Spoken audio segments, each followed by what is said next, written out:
Fala galera do Maciota Cine Clube, mais uma vez estamos aqui. Salve, salve família, tudo bem? João Blay e Lucas Guerra aqui pra vocês. A dupla sertaneja, Maciota Clube começando. E dessa vez a gente vai fazer uma coisa um pouco diferente, a gente vai fazer meio que uma discussão, um dossiê sobre uma figura do cinema brasileiro. Uma documentação aí sobre... Exato, a gente vai ser o despachante aqui, a gente vai ser o INSS aqui do cinema brasileiro. De quem que nós vamos falar, Blay?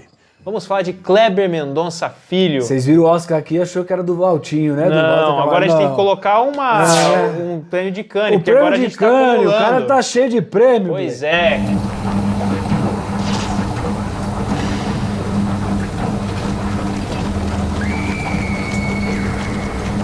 Pô, fez vários filmes, né? Fez muitos filmes, tá aí faz um tempo e agora tá se destacando. Já faz um tempo que ele vinha se destacando nas premiações internacionais, né? Desde Bacurau. Mas ele é um cara que é interessante da gente discutir, porque ele vem... Ele é o cara que fez o Bacurau. Ele é o cara que fez o Bacurau, que fez o Som ao Redor, fez Aquários. Você já deve saber. E agora fez o Agente Secreto com Wagner Moura, que chamou muita atenção em Cannes. Vaguinho Moura. É Vaguinho! E aí a gente tá aqui para discutir um pouco a filmografia dele, porque ele é uma figura que acho que fala muito sobre um cinema contemporâneo que a gente tem. Com certeza. E é um cara que conseguiu se destacar e que, além de ter muito reconhecimento da crítica, ele tem muito público também. Eu acho que são duas coisas que podem ou não se combinar, e no caso dele, se combinou para uma parcela que acompanha cinema, que vai ao cinema. Eu acho que até superou um pouco isso com o Bacurau, talvez, porque foi para as redes de streams, né? Enfim. Sim, fez bastante espectador na... dá para falar que ele é um cineasta brasileiro no sentido ter presença, ter público, ter, enfim, já uma filmografia, presença em festival internacional. Agora esse prêmio que ele ganhou em Cannes, por exemplo, acho legal falar que o Kleber, antes de ser diretor, ele foi crítico de cinema, jornalista, né? Então ele já cobria esses eventos, ele já conhecia parte do que é um métier artístico. Ele é um cara que entendeu esse processo, e aí é legal você falar isso, porque tem um dos filmes dele que inclusive vem antes desse ciclo que ele começou a ser destacado, Som ao Redor e tal.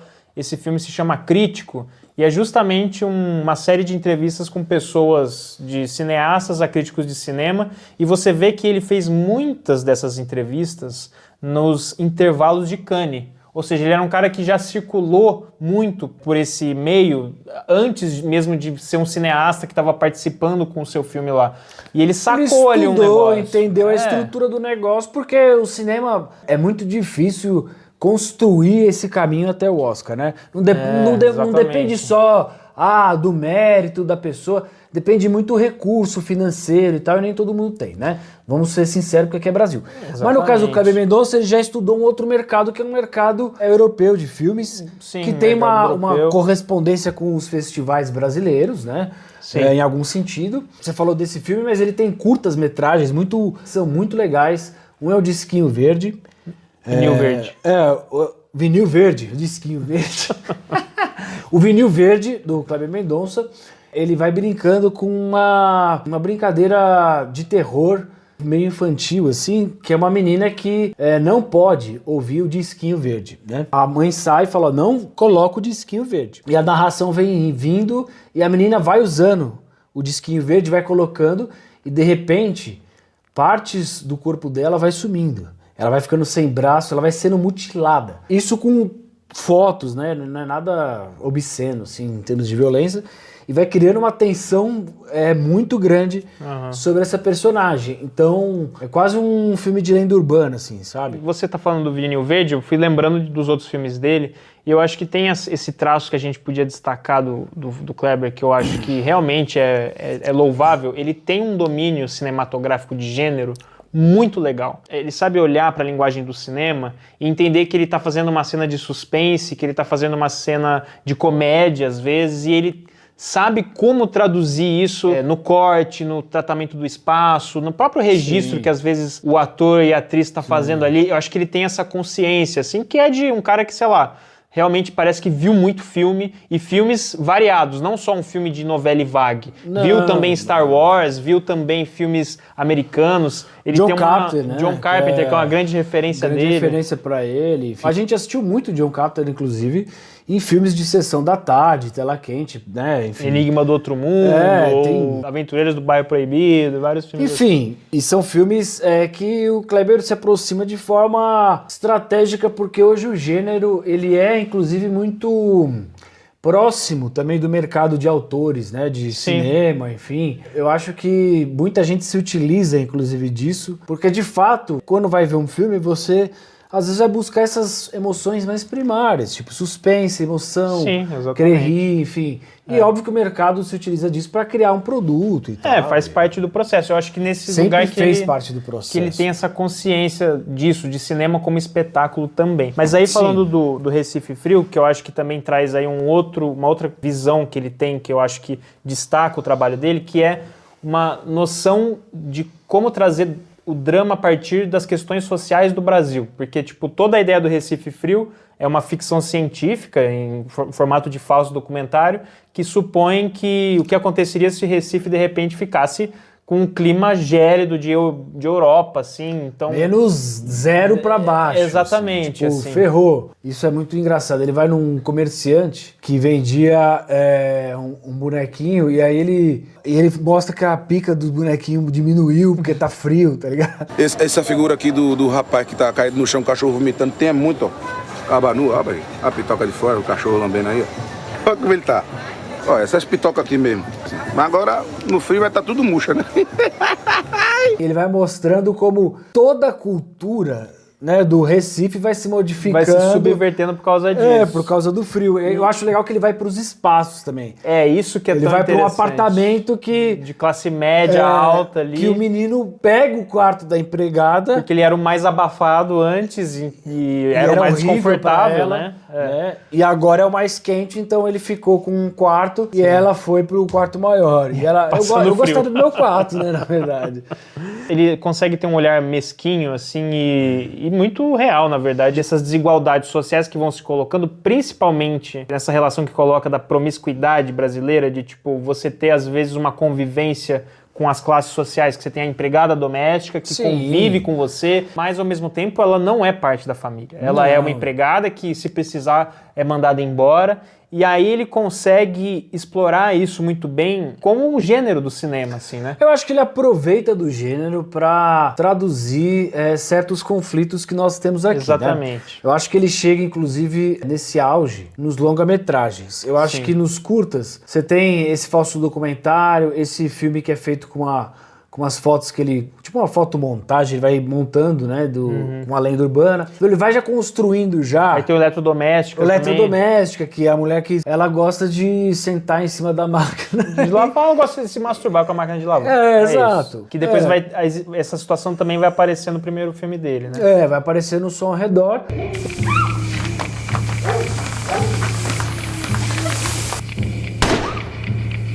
A gente entra no Som ao Redor e ele já preparou, porque no festival ele já rodou, já conheceu muita gente também, já circulou nos festivais, ajuda muito também, né?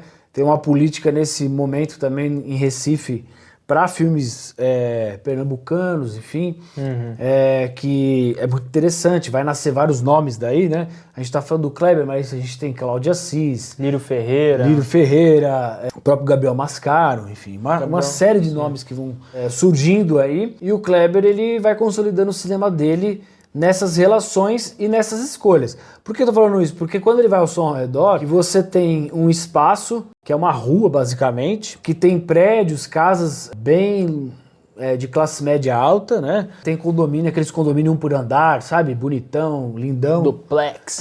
Duplex. Mas ao lado você tem, enfim, uma favela. Uma favela e também gente de classe média, classe média baixa. Uma convivência toda conurbada mesmo, típica de uma cidade grande brasileira. E que gera suspense, né? Porque é uma coisa que toma grande parte das metrópoles no Brasil. Você é um sente suspense, o medo de ser assaltado, de ser invadido. Isso, pode acontecer. As casas com caco de vidro. Sim, exatamente. Todo mundo tem uma forma de se proteger do perigo externo. Do perigo externo, porque até tem um termo, acho que sociológico para isso. Quando você tem diferenças sociais muito grandes convivendo próximo, é que nem na física, assim, tipo...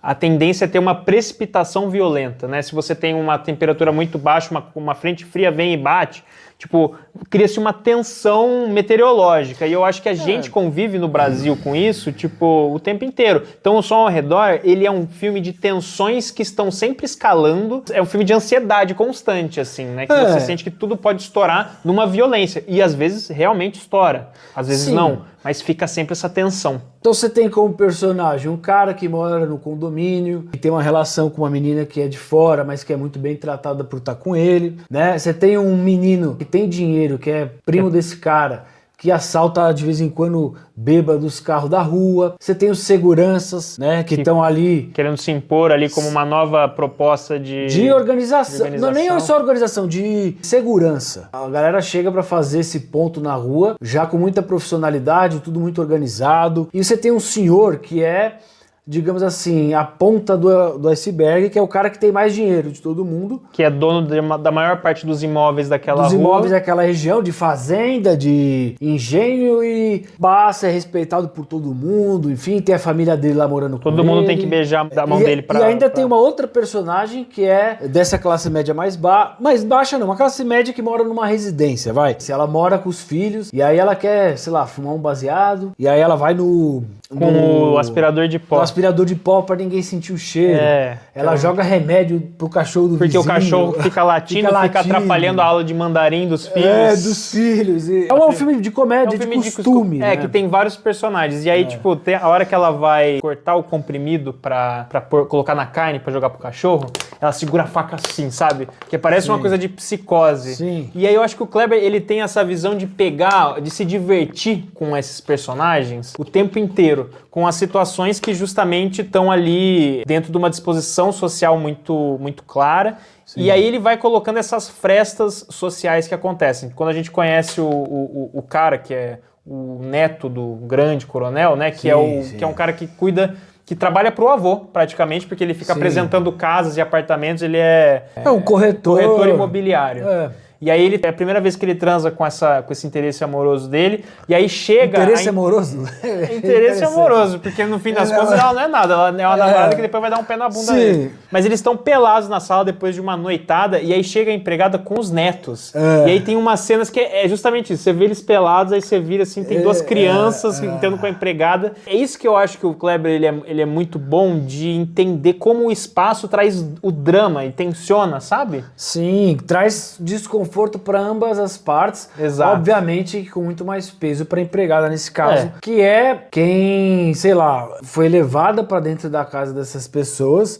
Agora ela tem um salário, mas no passado essa pessoa era um escravo, né? Uma escrava. Tô falando isso porque o cara que é dono da metade da rua de fazenda... É um coronel. É um coronel. E eu acho que quando o filme vai para essas relações... Pô, por que isso é Brasil? Você pegar o Brasil 500 anos atrás, pegar hoje... Fala, nossa, como muitas coisas permaneceram no sentido assim de... preconceito, de relação de poder, né? E mudaram de tom, de figura. Às vezes um pouco de... as características mudaram, mas quando você olha com um olhar mais clínico, né? E mais mecânico, que é o da câmera, no caso, você entende como aquilo permanece. Eu acho que o próprio Som ao Redor convida a fazer esses paralelos com o passado, porque ele começa com fotos antigas, colocando...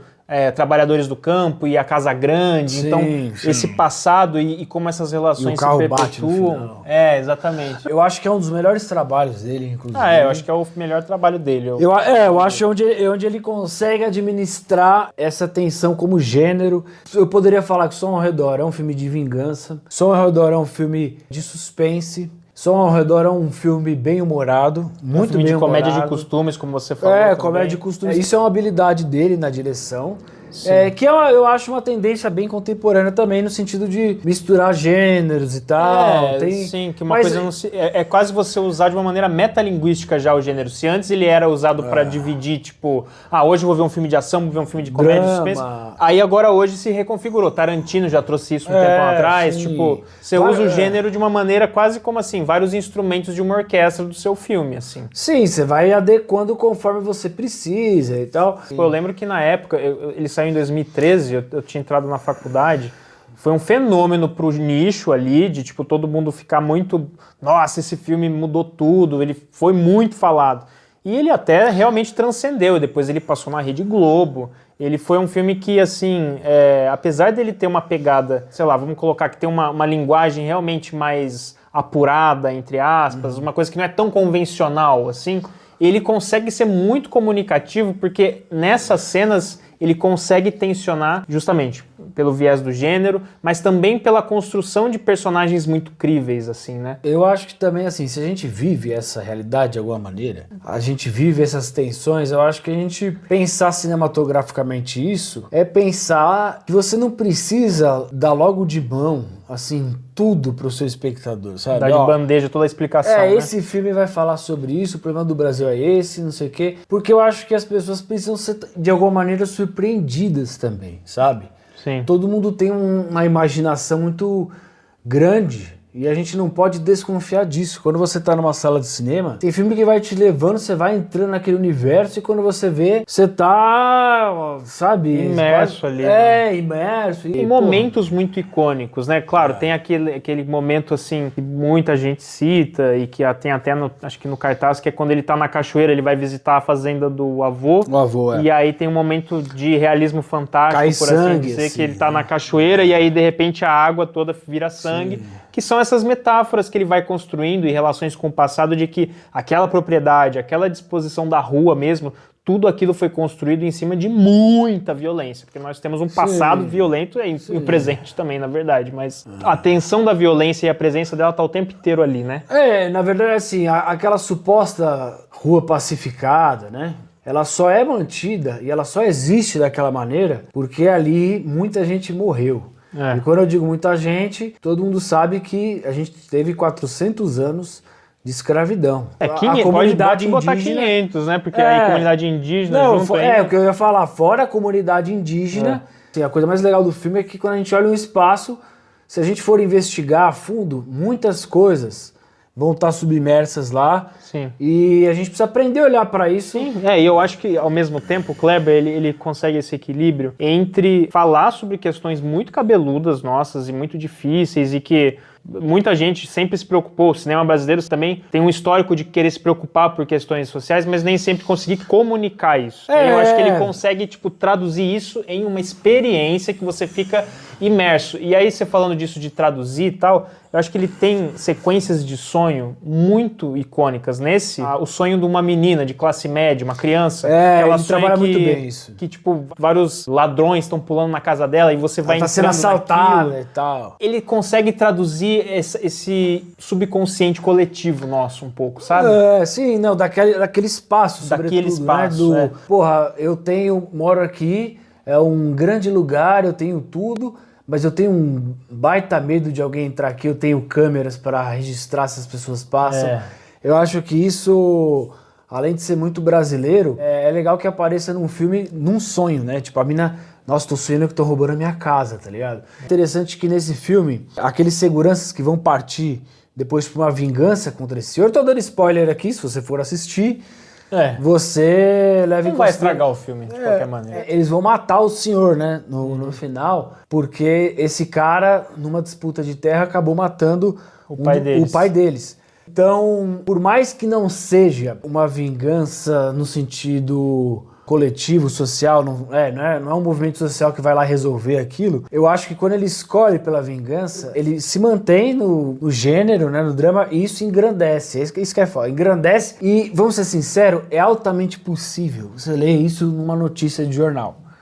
Sabe? Rolou uma vingança ali. Uma vingança ali o cara matou o pai dele, ele, sabe, cresceu com isso, teve vários tipos de trabalho, virou segurança, aprendeu a atirar, e aí ele foi no Senhor do Engenho e deu essa pecada.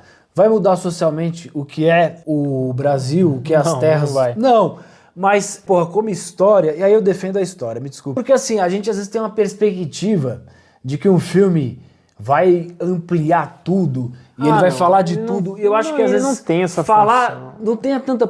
Acho que falar de alguma coisa que é básica do nosso dia, você tá falando tanta coisa aqui. Não, e eu acho que é mais do que isso. Eu acho que o cinema, ele é um terreno da fabulação. Exato. Então ele é um lugar onde você pode, Sinto inclusive, vontade, sonhar. Tipo, você pode propor uma coisa que, inclusive, não aconteceu. Sei lá, é o Tarantino matando Hitler no Bastardos Inglórios. Liberdade É poética. uma liberdade poética pra você. Só que ela é muito real, porque essa revanche, ela tá na cabeça de muita gente, né? Tá. Eu acho que se tem uma coisa que nós compartilhamos como brasileiros é algum ressentimento com o próprio país, com a maneira como ele se dispõe. A maioria das pessoas sente isso, porque a maioria tá, de alguma maneira, padecendo dessa desigualdade que a gente tem. E quando vem a cena, eles levantam e eles começam a falar, tipo... E aí o cara vai começando a Vai lembrar... caindo a ficha, né? Ele começa a ficar com medo e os caras começam a pegar a arma. E ele vai tentar sair assim, tá ligado? E tipo, quando você vê aquele senhor com tanto poder que esculacha todo mundo, né? E assim, esculacha Que nada assim, com tubarões, né? Que tem uma cena nada assim. com tubarão, mas o mesmo esculacho dele durante o filme não é assim, eu sou mal pra caramba.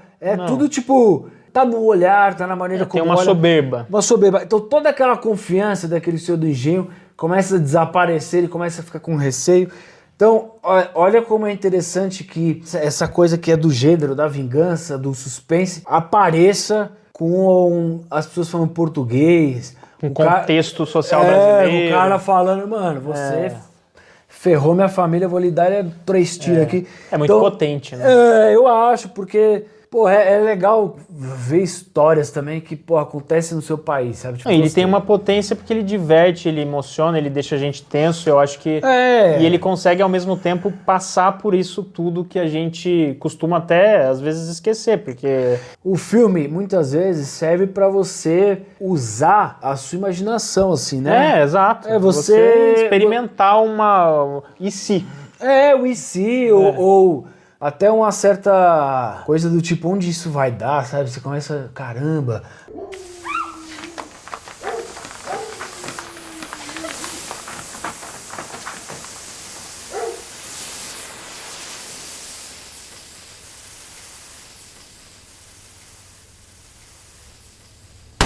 Bom, essa foi a primeira parte da discussão sobre o Kleber Mendonça. Semana que vem tem mais, mas nesse meio tempo, que tal você se inscrever, curtir, comentar, compartilhar? Às vezes o que você comenta aqui já vai influenciar o que a gente vai falar. Não vai, porque a gente já gravou. Mas, na próxima, quem sabe? Acho que você já falou, né? É isso, até a próxima e segue a gente nas redes sociais também.